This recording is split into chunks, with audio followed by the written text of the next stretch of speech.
Hay países que por estar posicionados en un determinado continente que nos llaman mucho la atención en términos cotidianos en las noticias. ¿Por qué? Porque no tienen una fuerza gravitante, no tienen una, qué sé yo, alocución propia, muy altisonante en los foros internacionales, o porque lisa y llanamente pasan más bien piola. Nosotros probablemente para muchos países gigantescos del mundo de repente somos un poquito así. Bueno, pero pasan cosas en esos países y algunas de ellas son tremendamente brutales. En África, Sudán está viviendo una guerra civil ya de mucho tiempo, una cantidad de millones de exiliados y muertos, y poco se habla de aquello cuando, claro, estamos mirando cómo aparecen nuevos estados en situaciones bélicas en otros continentes, y no solamente en otros, sino que también en algunos que probablemente uno esperaba que no tuvieran una situación de este tipo, como puede ser en Europa. Pero Sudán es el tema hoy de Raúl Sor. ¿Cómo estás, Raúl? Hola, Fernando. Sí, lo dijiste muy bien en la introducción, que en Sudán se está viviendo una tragedia de proporciones mayores, pero los titulares de la prensa occidental les queda poco espacio entre la guerra ruso-ucraniana y lo que está ocurriendo en el Medio Oriente. Bueno, Sudán ha quedado completamente traspapelado y olvidado, y ahí es un país de 45 millones de habitantes, en el cual la mitad de la población está bajo amenaza de hambruna. Por cierto, hay regiones que están más complicadas que otras, pero en algunas ya se habla de una tragedia humanitaria. Como tú bien señalaste, hay más de 7 millones de personas que han sido desplazadas de sus hogares.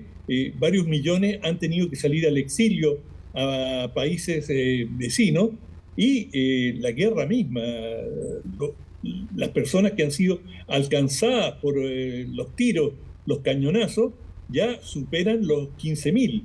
Y esto en un año de conflicto, porque el conflicto actual, han habido muchos en Sudán.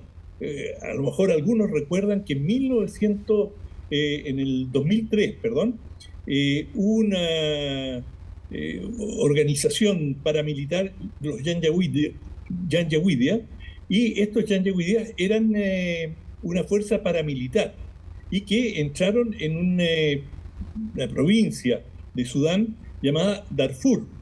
Y en Darfur siempre, o desde mucho tiempo, ha existido un conflicto porque hay parte de la población es negra y otra es de origen árabe. Y la relación entre negros y árabes en buena parte de África, sobre todo en el Sahel, que es donde está la frontera, digamos, entre las dos culturas, ha sido bastante compleja en varios países, pero especialmente en Sudán y en Darfur, donde se estima que fueron asesinadas unas 400.000 personas, principalmente miembros de la población negra, porque los Janjaweed estaban respaldados por el gobierno de Sudán, en Jartum, la capital, y relato esto con cierta, digamos, detalle, porque esta fuerza, los Janjaweed, se convirtieron más tarde en lo que hoy día conocemos como las fuerzas de despliegue rápido. Bueno, resulta que el dictador que gobernó, Omar al-Bashir, que gobernó Sudán durante 30 años de manera bastante brutal, vivió una guerra civil que generó dos países, que son Sudán del Sur y Sudán propiamente tal. Bueno, para, digamos, para mal de Sudán, Sudán del Sur se quedó con el grueso de las reservas petroleras del país, que son considerables.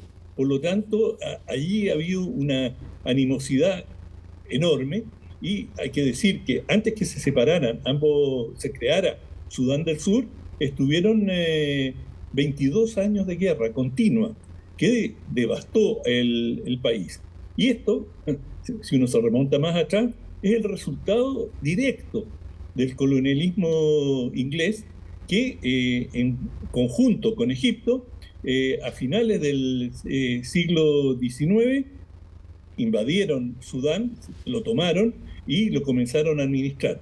Y el sur quedó mayoritariamente la población negra, propiamente africana, bueno, son todos propiamente africanos, pero la población negra y mayoritariamente cristiana.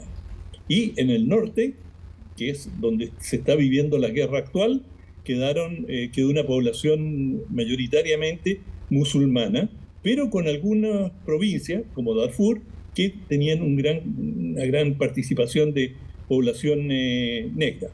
Bueno, estos conflictos han sido permanentes en un país que es muy pobre, además, en términos agrícolas, que ha tenido hambrunas en forma crónica.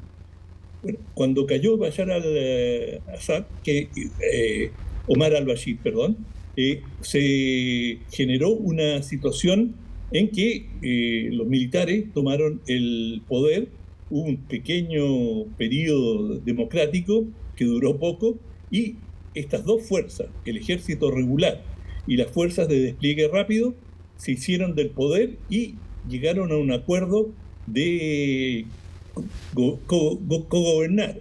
Bueno, lo que ocurrió después es que comenzaron las intrigas y las sospechas de las fuerzas de despliegue rápido y del ejército, y justamente en abril, y por eso estoy hablando de este tema hoy día, esta semana se cumplió un año de la guerra que libran estas dos fuerzas, el ejército regular y las fuerzas de despliegue rápido, que ha dejado esta cantidad de muertes, de heridos y refugiados. De manera que hay una situación muy, muy crítica en Sudán, y que por el momento no tiene visos de solución. Y yo supongo que todo esto ha pasado por los foros internacionales, Naciones Unidas y todos los que puedan eventualmente parecer algo así, pero cri-cri, no hay resultado, digamos.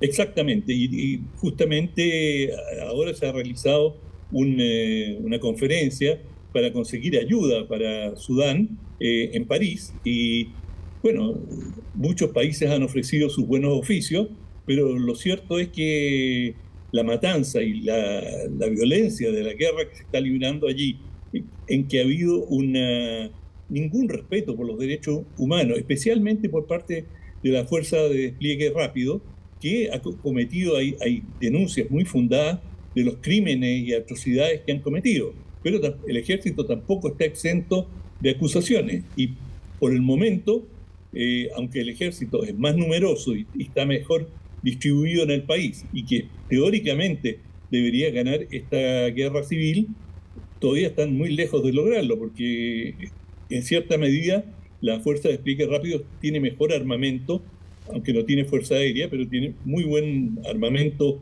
para el conflicto terrestre, que es el grueso de lo que se está viviendo allí.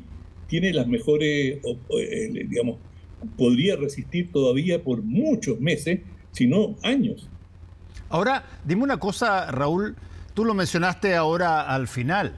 Estamos hablando de un país en guerra civil que está utilizando todo tipo de armamento, aviones y todo lo demás, y esos armamentos, salvo que los fabriquen ellos mismos, los tienen que importar, y las balas también, y todo eso. ¿Quiénes apoyan a quiénes? Bueno, básicamente el ejército regular recibió ayuda en algún momento, se apertrechó en Rusia, compraron armamentos rusos, tienen algunos aviones rusos. También hubo ventas de armamento por parte de Francia, también Inglaterra, y tienen un arsenal bastante surtido, no tienen un abastecedor, pero, digamos, desde el punto de vista geoestratégico, Sudán está, digamos, hacia el interior tiene los países africanos, al norte tiene Egipto. Cuando dije países africanos me refería a varios países del Sahel. Al norte tiene frontera con Egipto, y hacia el este tiene frontera con el Mar Rojo. Ahora, el Mar Rojo está, como sabemos, muy concurrido por distintas armadas mundiales, porque es la entrada al Canal de Suez. Y el Canal de Suez es uno de los pasos clave para el comercio proveniente de Asia y de Europa, de manera que es absolutamente estratégico. Si hay, como siempre ocurre en estos conflictos, hay denuncias por parte de Occidente que Rusia, por decirlo coloquialmente, le ha puesto el ojo a Sudán y quiere acrecentar su influencia, que bajo Omar al-Bashir tuvo bastante presencia, y ahora hay una disputa quién va a controlar la situación en Sudán. Y bueno, todos los que digo esto porque los países que quieren tener influencia, una de las maneras más simples de lograrlo es abasteciendo armas a algunos de los bandos. Sí, bueno, es una tragedia, como tú lo señalaste, Raúl, y es algo que probablemente, y corrígeme si estoy equivocado, pero si es que tuviéramos que hacer un registro de los conflictos bélicos de países más duraderos y antiguos que están todavía vigentes, probablemente Sudán estaría entre los primeros. Absolutamente, y especialmente en África. Sí, estaría, claro, antes la FARC es uno de los conflictos más antiguos, tenía más de medio siglo de presencia y de conflicto. Pero hoy por hoy lo que ocurre en Sudán, que se arrastra hace tanto tiempo, por cierto, es uno de los decanos de los conflictos. Bueno, muchas gracias, Raúl, y nos encontramos mañana. Que te vaya bien. Chao, hasta mañana. Chao. Hacemos una pequeña pausa y volvemos con el Ojo.